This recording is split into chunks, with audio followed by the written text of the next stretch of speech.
Welcome. You found CISO Stressed, brought to you by Scythe, a bi-weekly conversation with CISOs on those topics that are top of mind, hosted by me, Liz Wharton. It's dangerous to go alone. Join the conversation on Scythe's YouTube channel or the CISO Stressed audio streaming wherever you listen to podcasts. Listen in and come join us.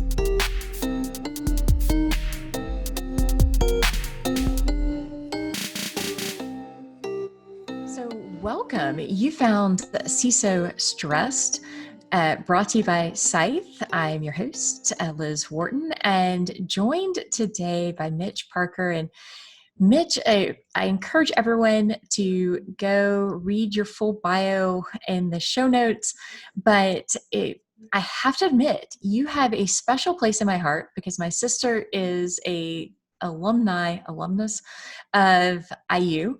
That you get the distinction of being CISO for IU Health, and tell us how is that world these days? Because we were joking beforehand, there is nothing going on in healthcare, and especially educational components of that. I mean, y'all are just eating bonbons all day, right?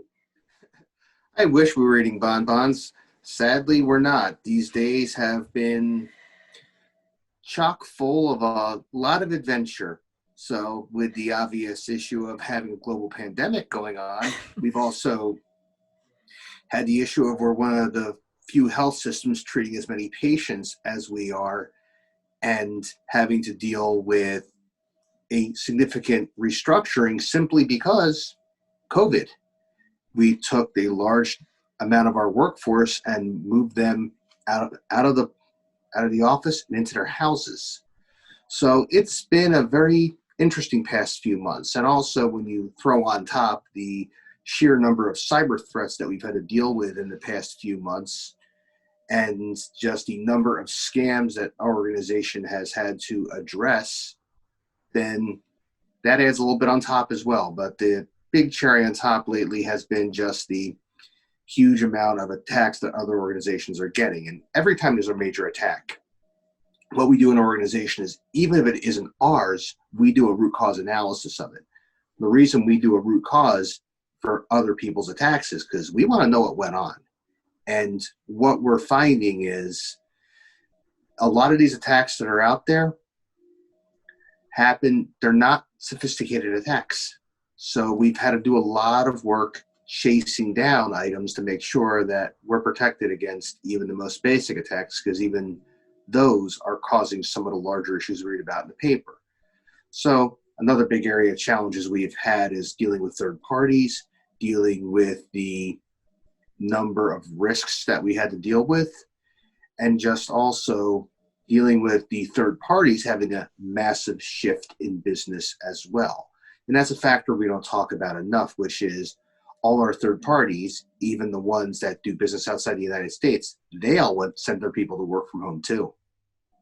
Yeah, well, and it sounds like y'all really had to become, and I hate to, you always hear the term agile, but you've had to really learn, or not learn, but move at the speed of light or at the speed of a pandemic, and kind of adjusting both your approaches as well as your staffing and resources. I mean, how from the CISO seat, really, what are some things that you think y'all got right? What are some things that, given, like, okay, using my crystal ball, I would have recommended we do a different approach?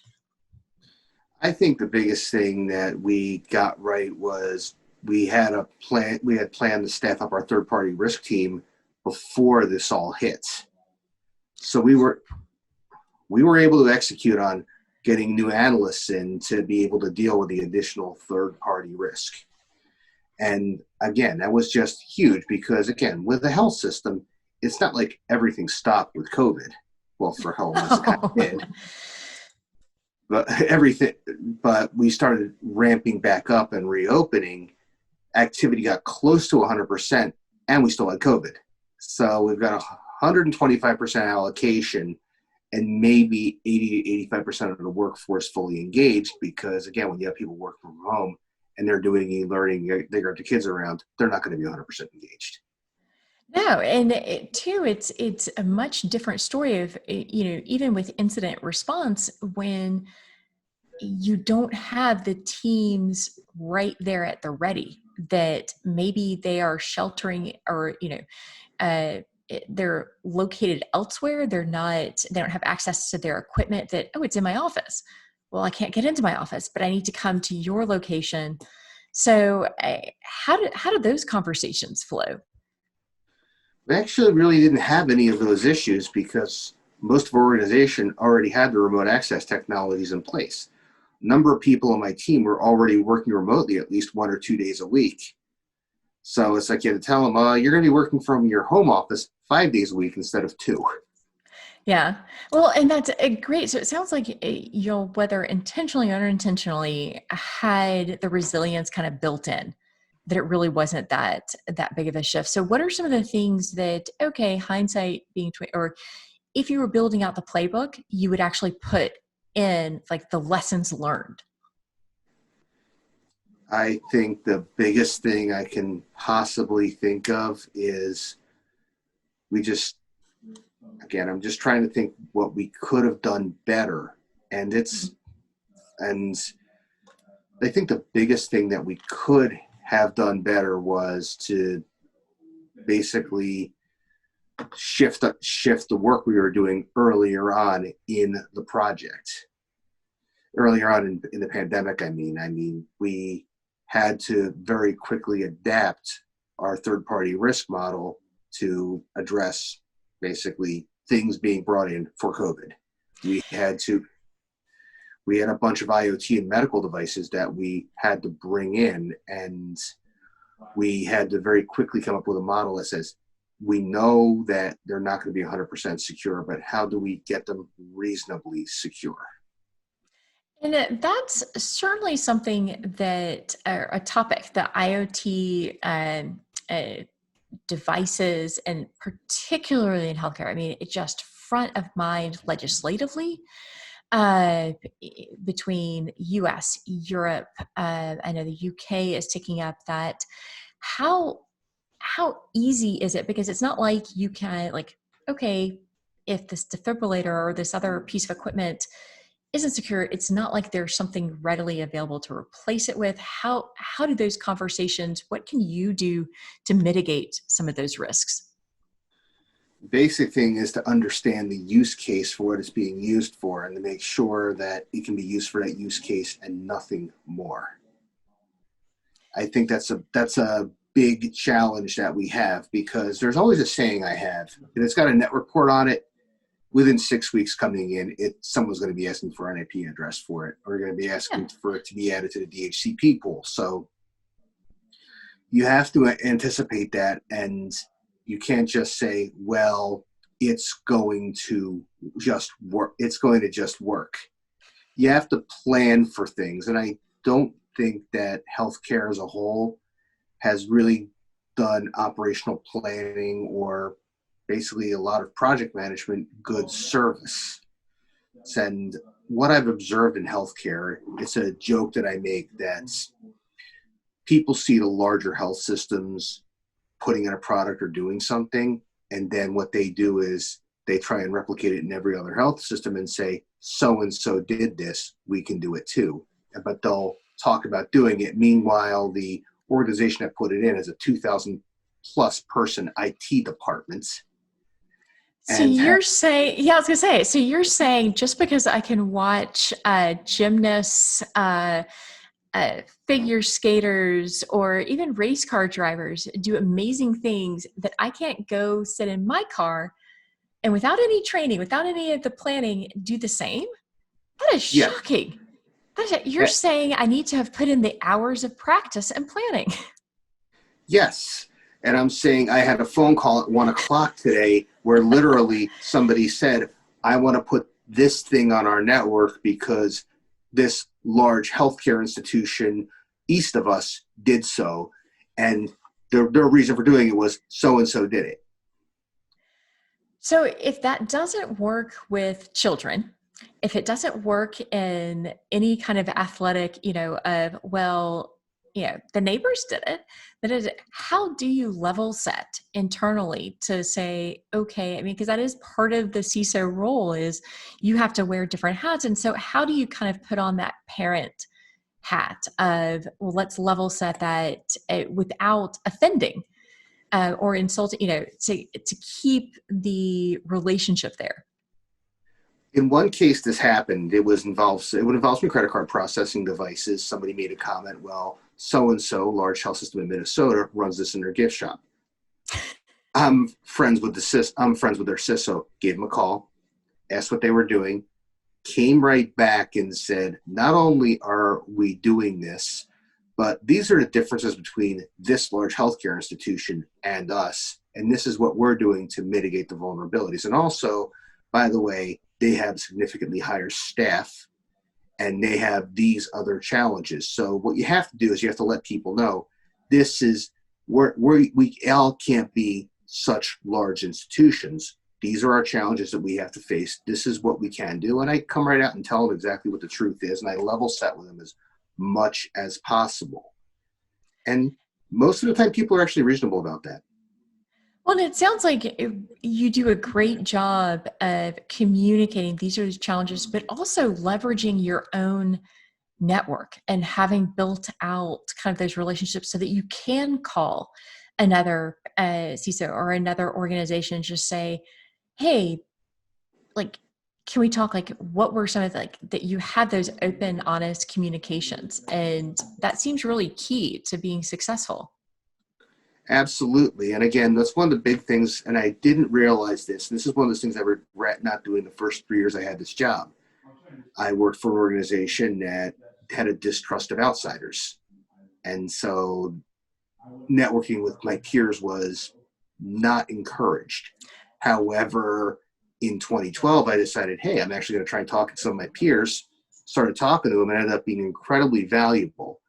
And because I got to go out there, find out what was really going on. And then from there, it was able to make a lot of improvements to the organization because of my network. It seems like, going back to your challenge with third-party risk, that finding out kind of what others are seeing from the same vendors or some of the same equipment challenges would really help mitigate that as well. Absolutely. And I can tell you there were instances, I can name one that happened to me about 5 years ago, where I had a vendor go to me after I told them, no, this is 2015. I'm not putting Windows XP on our network. And the vendor said to me, well, these two other health systems run it. I said, the next two phone calls I'm going to make are going to be to the following two people. And I'm going to tell them exactly what you just told me. And we're going to see what's going to happen after that.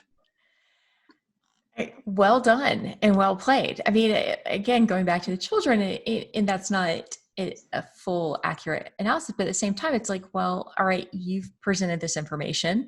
Like, you've told me, your mother said you can't do this, or, your mother said you could. Then why are you asking? Like, we're going to verify. It's the trust but verify seems to be something that's really helped you out. And that you've built that, you've invested in building that out. Absolutely. And I also invest. Anyone that calls me, I pick up the phone. I answer. I don't care if it's a competitor, because at the same time, I look at healthcare. We're not in the business of competing on security. We're all in the business of protecting patients, and patients are going to go from hospital to hospital. Yeah, And well, it sounds like too, identifying ways to maximize your resources, your time, and focus your energy, that you're looking for those force multipliers.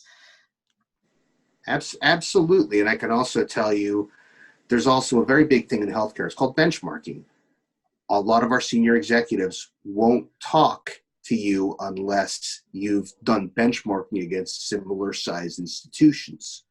So we leverage a lot of resources from similar sized health systems, and we'll ask them questions. And when I present to our senior leadership, if I don't go there with at least 2 or 3 different institutions and what they're doing, then I didn't write the presentation because that's what they ask for. And usually they ask for health systems that are similar in either hospital size or revenue, and I have to be able to present that.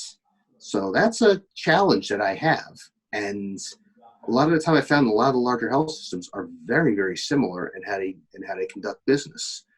And so I'll put items together, organize them, and put them up to our senior leadership and say, this is the research I've done. And I will tell you, I've just the senior leadership team I work with here is probably the smartest one I've ever worked with. It's got 2 PhDs on it.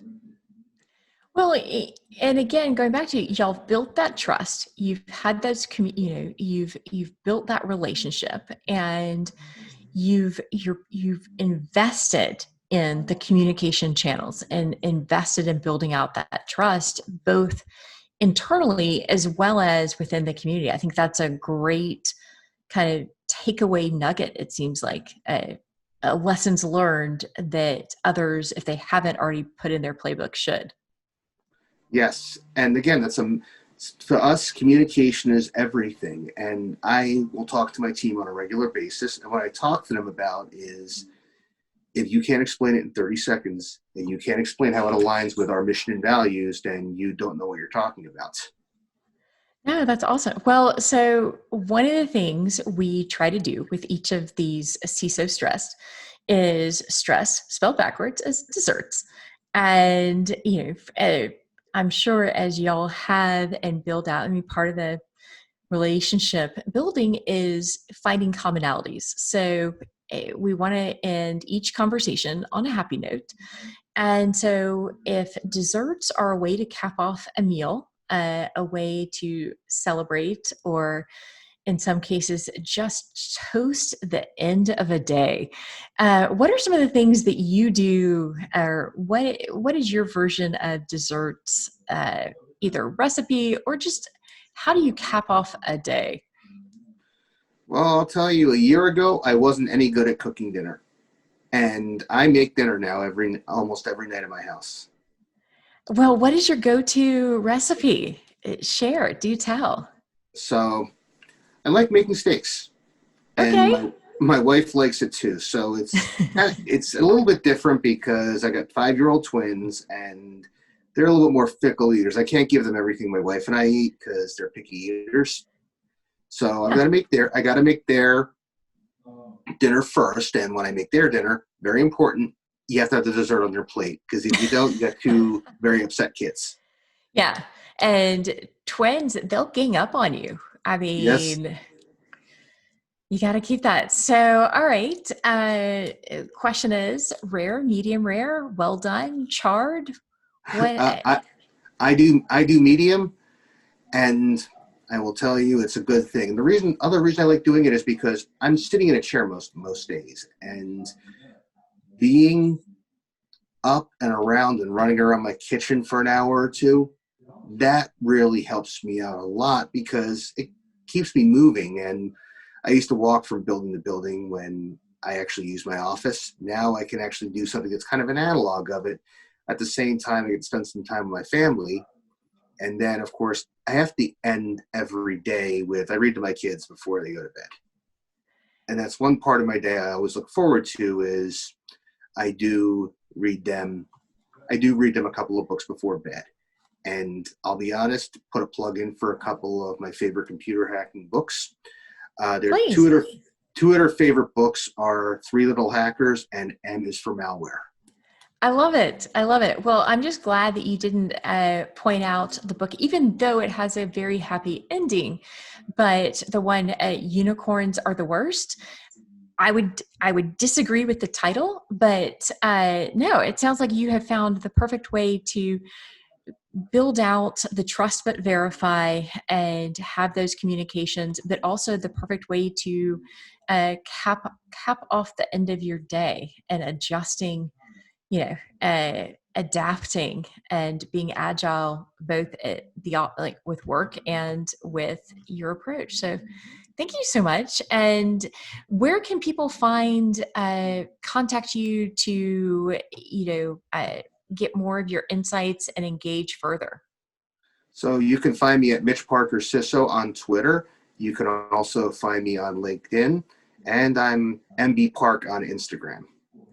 Ah, that's awesome. Well, thank you so much. And you can find both this episode, obviously, of CISO Stressed, as well as future episodes on CISE YouTube channel and anywhere you download and listen to audio podcasts. But thanks again, Mitch, for joining us. And thanks everyone for listening in. We'll catch you next time on CISE CISO Stressed. Thank you for having me.